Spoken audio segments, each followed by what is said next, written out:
ಕ್ಲೆವರ್ನೆಸ್ನ ಒಂದು most important rule ಏನಂದರೆ clever persons ಆಗಿ, ಆದರೆ ಕ್ಲೆವರ್ ಪರ್ಸನ್ ಥರ ಕಾಣಿಸ್ಬೇಡಿ. ನೀವು ಎಷ್ಟು ಕ್ಲೆವರ್ ಆ್ಯಂಡ್ ಏನೇನು ಮಾಡಬಲ್ಲೆ ಅಂತ ಯಾರಿಗೂ ತೋರಿಸೋಕ್ಕೆ ಟ್ರೈ ಮಾಡಬೇಡಿ.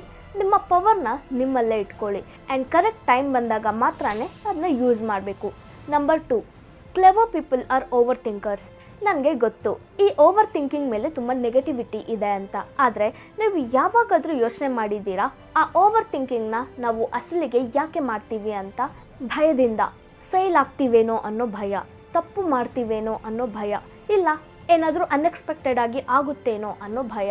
ಒಂದು ನಾರ್ಮಲ್ ಪರ್ಸನ್ ಭಯದಿಂದ ಓವರ್ ಥಿಂಕಿಂಗಲ್ಲಿ ಸ್ಟಕ್ ಆಗಿರ್ತಾರೆ, ಆದರೆ ಕ್ಲೆವರ್ ಪರ್ಸನ್ ಈ ಓವರ್ ಥಿಂಕಿಂಗಿಂದಾನೇ ತನ್ನ ಭಯನ ದೂರ ಮಾಡ್ಕೊಳ್ಳೋಕ್ಕೆ ಟ್ರೈ ಮಾಡ್ತಾರೆ.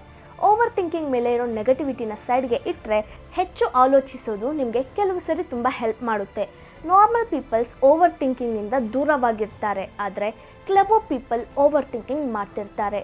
ಈ ಒಂದು ವಿಷಯನ ಕೇರ್ಫುಲ್ಲಾಗಿ ಕೇಳಿ. ಹೆಚ್ಚು ಆಲೋಚಿಸೋದು ತಪ್ಪಲ್ಲ, ಆದರೆ ಬೇಡದೇ ಇರೋದನ್ನು ಆಲೋಚಿಸೋದು ಆ್ಯಂಡ್ ನೆಗೆಟಿವ್ ಆಗಿ ಆಲೋಚಿಸೋದು ತಪ್ಪಾಗುತ್ತೆ.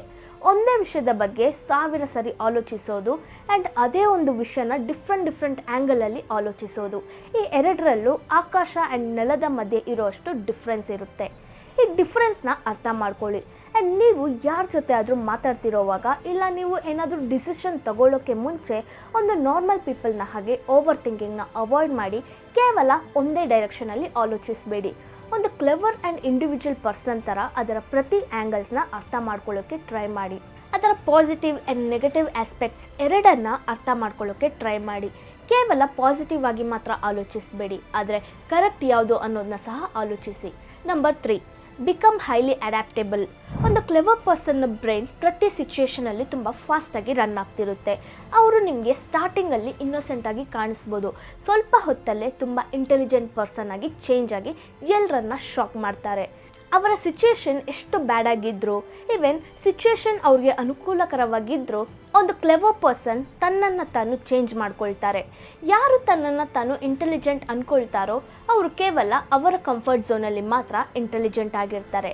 ಲೈಕ್ ಒಂದು ದಿನ ಸ್ಟಡಿಯಲ್ಲಿ ಟಾಪಲ್ಲಿರ್ಬೋದು, ತುಂಬ ಓದ್ತಾರೆ, ಒಳ್ಳೆ ಮಾರ್ಕ್ಸ್ ತಗೊಳ್ತಾರೆ, ಆದರೆ ಸ್ಕೂಲ್ ಕಾಲೇಜ್ ಆದ ನಂತರ ಅವರು ಜಾಬ್ಗೋಸ್ಕರ ಹುಡುಕ್ತಿರ್ತಾರೆ.